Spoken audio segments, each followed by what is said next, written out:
So hey guys, today we are going to talk about Baldur's Gate 3, which is going to launch its patch 8 very soon.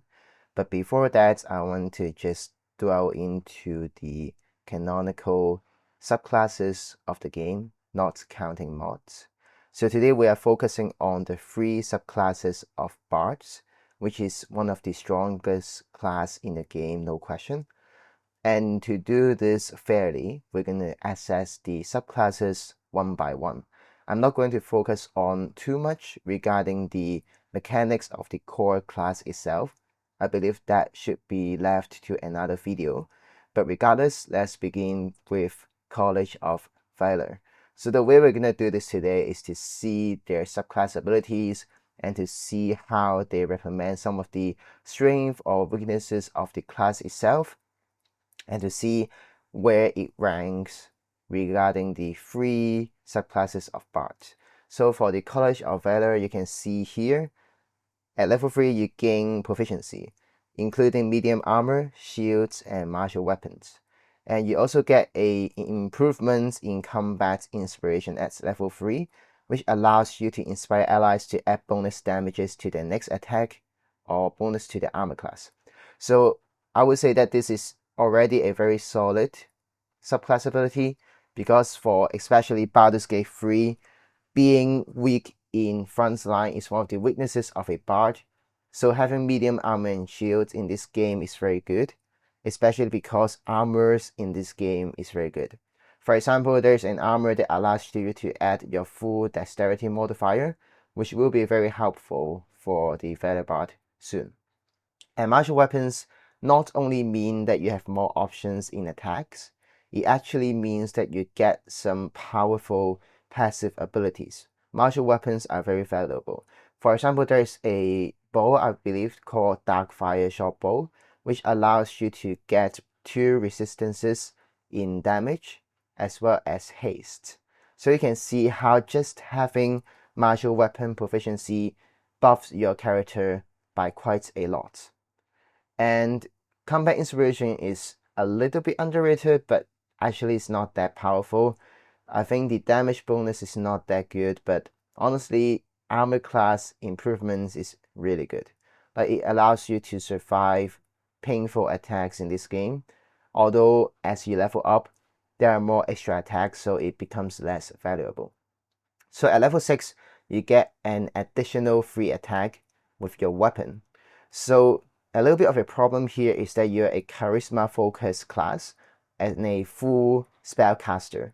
That means if you are going for weapon attacks, it may hamper your efficiency because your charisma is lower, your spell DC is lower, and your enemies cannot be controlled as easily. So this is somehow recommended in the game. For example, if you have the Infernal Rapier, you can add your dexterity, not your dexterity, but your charisma instead, to your attack rolls, which is the one that matters for your rapier. But there is no alternative options for your range attacks. So you are a little bit limited in this regard. But of course, you can also go for the Heal Giant Strength Potion and go for a strength weapon in close combat. But regardless, I think it is a good enough ability to get extra attack to improve your damage output, not just relying on Vicious Mockery. And later on in the Source Bard category, I'm going to talk about another way, and a very popular way, to make your attack as well as your spell DC improve.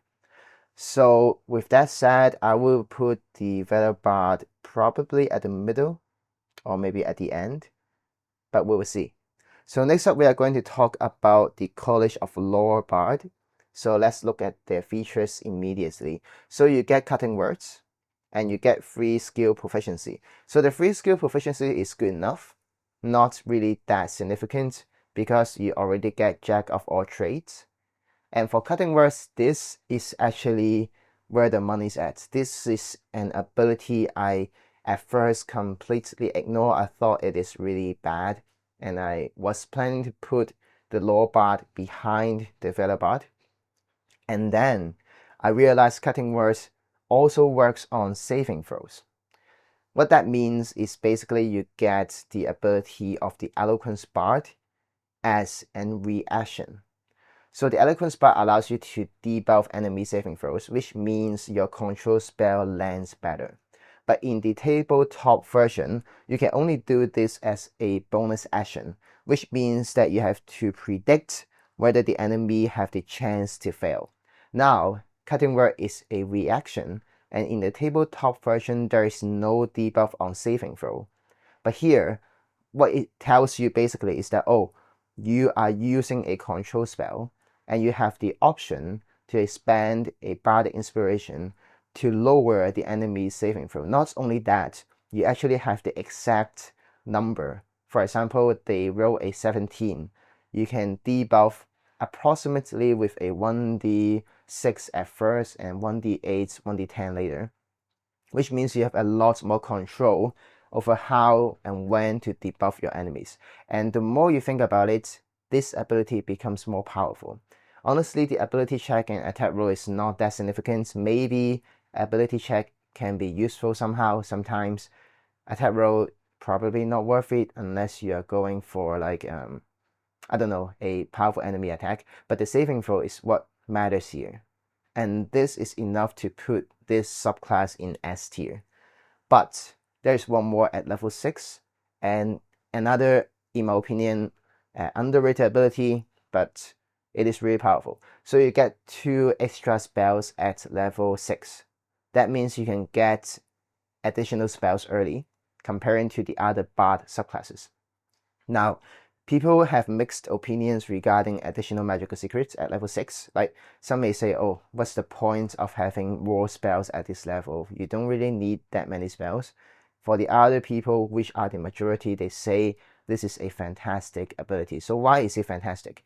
So at level 6, the 2 most common spells in this game people choose, one is Counterspell. And that's because Counterspell is just that powerful. Like, it can completely shut down a debilitating control spell from your opponent, or like a haste.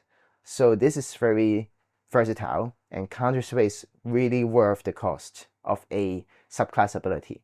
The other spell that wasn't that prominent back in tabletop, but now become probably one of the best abilities there is Hunger of Hadar. So usually you can only get this as a Warlock, and as you know, Warlocks scale up their spell slots, so Hunger of Hadar doesn't scale up, which is a problem. But for the lower Bard, you can use Hunger of Hadar as a level 3 spell perfectly. So this is actually a great fit. So why is this spell significant? Because number one, it automatically blinds your opponents within the radius of the darkness created by Hunger of Hadar, which means they don't have a saving throw. This is already really, really good, because for reference, there is a level 2 spell called Blindness, which requires a con saving throw to one enemy. With this spell, level 3, you can probably target 2 to 3 people, even 6 at times, and they will all be automatically blinded.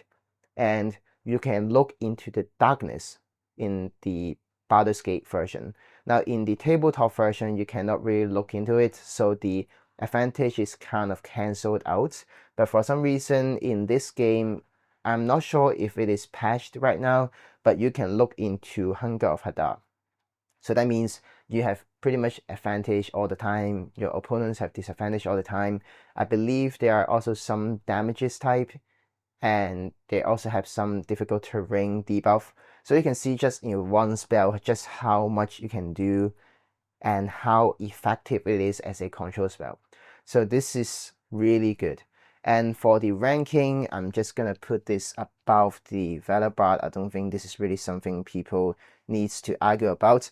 But the hardest question is the Lore Bard better than the Source Bard? Now let's look at the Source Bard ability. And this is probably what people consider to be one of, if not the strongest subclass in game, and there's a reason for it. So number one, you get medium armor proficiency, which already buffs up your defense, and you get the Scimitar's proficiency, which is fine. You don't really need this weapon too much. Now for the flourishes. Now this is where things get interesting. I want you to focus only on the slashing flourish ranged option. So the interesting thing in this game, which others probably already mentioned in other videos, is that you can use slashing flourish at one enemy. This is not something that you can usually do, but now basically you can get double your damage with one bardic inspiration, and it doesn't count as an extra attack. So you can stack it with your level 6 extra attack to get pretty much 4 attacks at one enemy. And as you can see, their fighting style includes 2-weapon fighting, which means you are incentivized to use hand crossbows, as a bard has hand crossbow proficiency anyway, so you get 5 attacks with your bardic inspiration expanded. So why is this subclass so revered? Why is it so good? There are a couple of reasons. Number one, you're pretty much the perfect balance. And by that I mean perfectly imbalanced in the game. You are a full caster. You get to cast level 6 spells at your highest level, but you can also do extra attack and one of the highest DPS in the game with slashing flourishes. Now you also get medium armor and you get high charisma, you get expertise, and you can usually go for high dexterity first and then charisma to probably a 16. That means you have great value as a phase plus expertise, and you also have great ability to do stealth, to do sleight of hands. All those kind of stuff are really quintessential to a main character in this game. But there's one more thing. Because of the gear that prompts this subclass to new heights, and there's a very popular multiclass that I'll also talk about today. So the gear is, as you may already know, is the helmet of arcane acuity and the band of mystic scoundrel. So what they do basically is when you do a weapon attack and you hit your enemy, you get to increase your spell save DC via arcane acuity. So stacking those up means that when you hit an enemy with your weapon and you maybe cast a whole person, that whole person is most likely going to land. Now with the band of mystic scoundrel, you get to cast an illusion or enchantment spell as a bonus action. So that means immediately after doing extra attacks, you get to land a debilitating control spell. For example, whole person, whole monster, you can see just how effective that is. And this is one of the reasons why this class is considered so powerful. And there's one more multi-class that you can consider, which is the Bard 10 Paladin 2 combo. So why is it so good? Because you get to use your slots as smite options. So per what I said, using extra attack, using slashing flourishes and to land your hits, use a control spell to paralyze your opponent's most likely whole monster, and then going in and to smite your enemies using divine smite. You can see how just with one player character, you get to pretty much destroy anything in your field. And that is the combination. At level 10, you also get magical secrets anyway. So as aforementioned, you can get counterspell, you can get Hunger of Hadar. So even crowd control is not a problem for you. So this subclass is arguably one of the strongest in the game, and I've just explained to you why their features are so good. And here comes the final question. Is the Source Bard better than the Lore Bard? I believe so. I believe this is more valuable on a vacuum, so I would definitely put it in the top of the list. But honestly, the Lore Bard is super underrated even until now, and just for the debuff on saving throw with so much control, this can be argued to be at the top already. So in an ideal party, you can even go for one Source Bard who does a lot of damages and to do a lot of debuffs via the arcane acuity stacking. And then for the Lore Bard, you can just be a support to make sure those enchantment spells land, while you yourself are doing a lot of control and counter spelling. Valor Bard is fine. it is a good class with good defense, good supporting abilities as well to buff your AC, etc. So I think just having a full Bard party would be nice. For my playthroughs, usually I respect Astarion as a source Bard anyway, because number one, he pretty much is fit for the Bard archetype, and for second, Astarion usually goes for the the tadpoles, and the tadpoles have a lot of great abilities that work with both spell casting as well as attacks. And if you get to convince Astarion, as I remember, it's very difficult because of his vanity issues. You can even go for the free cast tadpole ability, which allows you to free cast a spell. That means Astarion can land critical hits with Luck of the Fathers, and Astarion can also go for free cast to get a level 6 spell slot. And just for one more mention for the Source Bard multiclass with Paladin, because at level 12, you only get one level 6 spell slots anyway. So while multiclassing, you don't actually lose any spell slot, which I believe is very important. So this is the list for today. I hope that you learned something from this video like I did and enjoy the game. This game is so fantastic. After years of release, it's still holding on strong, and I believe it still deserves the Game of the Year. So with that said, thank you so much for sticking around, and I'm gonna see you in the next video. Let me know if you like this format. Let me know if you like Baldur's Gate content in this channel more, and see you next time.